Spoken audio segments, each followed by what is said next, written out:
where I started this tour and where everything begins with Ghostly Tales of Route 66, Ghosts of the Quad Cities, Eerie Quad City, is the fraternity house at Palmer called Pi Kappa Chi. Looks like something out in Animal House.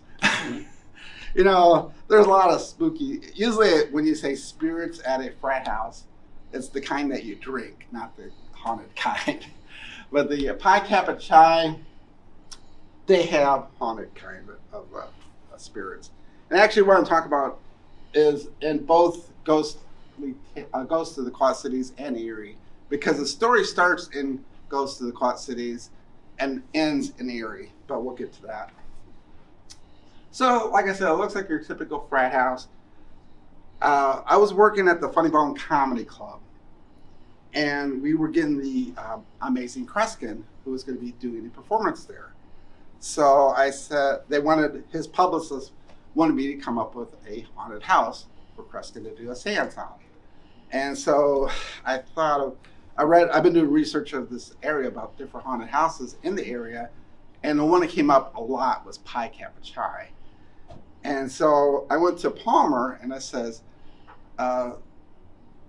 this Pi Kappa Chi, could I do a seance there? And they says, well, even though it's a frat house at Palmer, it's independent. It's outside the college. They could do what they want. So I knew I could do a seance there. So I was going up the steps here, and you can't really see the picture I took it, but there's this really big tree right here. And in this tree was this phone dangling. And I walk up to the thing, and there's some empty beer cans.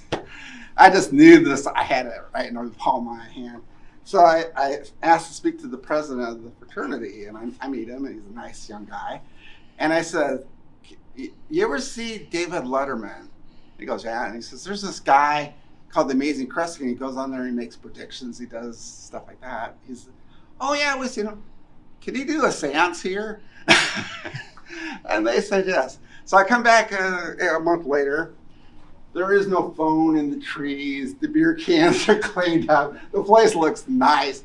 But in there, because this was a big publicity stunt for Kreskin and the Funny Bone, which I was the promotion manager of the Funny Bone, there was every newspaper, radio, TV crammed into this fraternity.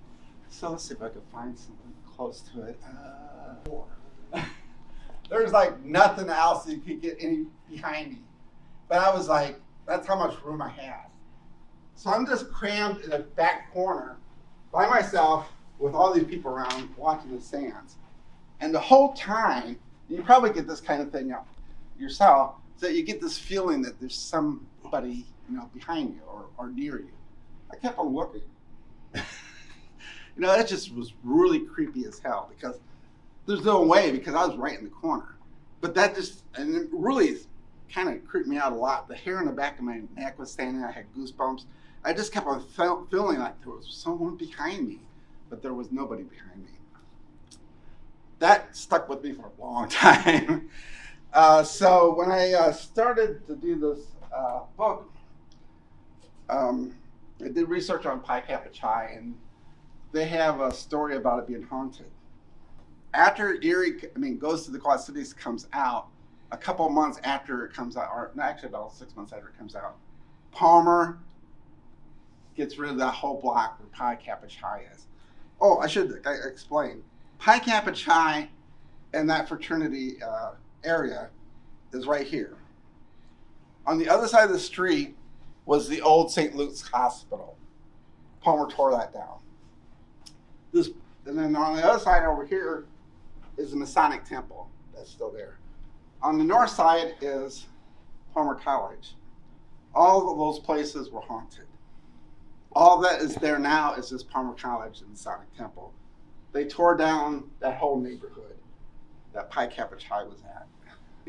Just because you necessarily get rid of a place doesn't mean the ghosts go away.